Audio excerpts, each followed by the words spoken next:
সামনে আসতে চলেছে ভ্যালেন্টাইন ডে। যে কোনো ডে সেলিব্রেট করতে হবে এরকম কোনো মানে নেই, যেমন সেই রকম স্পেশাল ডেতে একটা যদি কেক থাকে তাহলেও কিন্তু মন্দ হয় না। তাই এরকম পারফেক্ট ফাজি টেক্সচার আর ক্রিঙ্কেল টপ আর গুই চকলেটি একটা ব্রাউনি তোমাদের সাথে আমি শেয়ার করছি, আর যেটা হবে একদম গ্লুটেন ফ্রি রাদার ভিগান, যাতে তোমার বাড়ির বাচ্চারা বা ভালোবাসার মানুষের স্বাস্থ্যটাও কিন্তু মেনটেন থাকে। এই রকম পারফেক্ট ব্রাউনি কি করে বানাবে কোনো রকম আটা বা ময়দা বা ঘি বা বাটার ছাড়া, চলো দেখে নেওয়া যাক।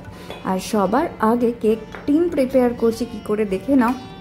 আর তার সাথে অনুরোধ রইল প্রতিবারের মতো চ্যানেলটিকে সাবস্ক্রাইব করে ভিডিওগুলোকে লাইক করে শেয়ার করে পাশে থাকার। কেক হোক বা মিষ্টি সবার জন্যই দরকার সঠিক মাপ আর সঠিক পদ্ধতি, আর সেটা কিন্তু পাওয়ার জন্য আমার চ্যানেলের পাশে তোমাদের থাকতেই হবে।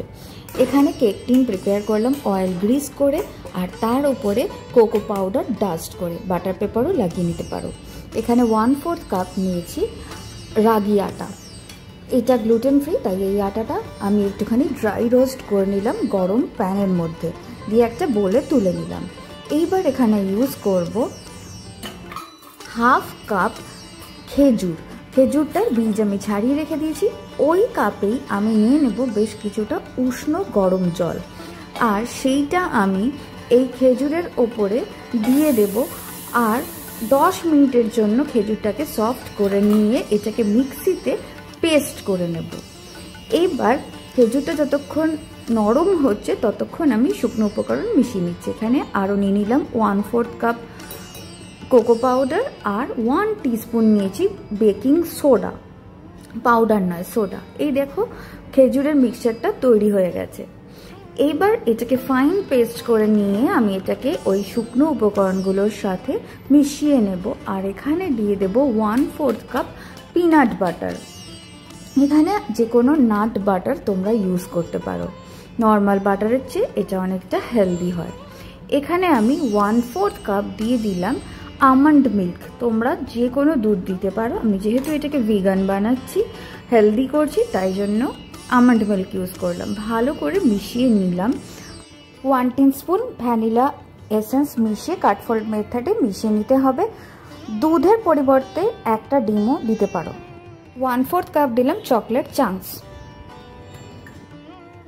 এখানে আমি ডার্ক চকলেট ছোট ছোট টুকরো করে কেটে মিশিয়ে দিলাম, তোমরা চকলেট চিপসও দিতে পারো। প্রিপেয়ার্ড কেক টিনে আমি এটাকে সাথে সাথেই পোর করে দেবো, খুব একটা বেশি দেরি করব না।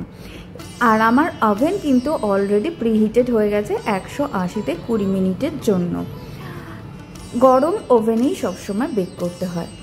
এবার এখানে আমি বেশ কিছু ওয়ালনাট দিয়ে দিলাম ছোট করে কেটে, আরও কিছু দিয়ে দিচ্ছি চকলেট চিপস। যতটা চকলেটই হয় ব্রাউনি ততটাই কিন্তু ভালো লাগে। আর ব্রাউনির ওপরটা যে ক্রিঙ্কেল টপ বলেছিলাম, তার মানে একটা ফাটা ফাটা টেক্সচার আসে, সেটা কিন্তু এই চকলেটের থেকে আসে। তাই জন্য যত বেশি চকলেট হবে ততই কিন্তু ভালো হবে।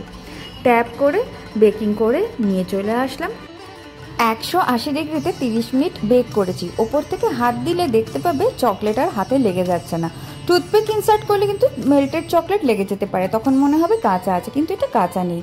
এইবার এটাকে পুরোপুরি ঠান্ডা করে ডিমোল্ড করে নিলাম। দেখো পেছন থেকে আর সামনে থেকে কতটা পারফেক্ট হয়েছে।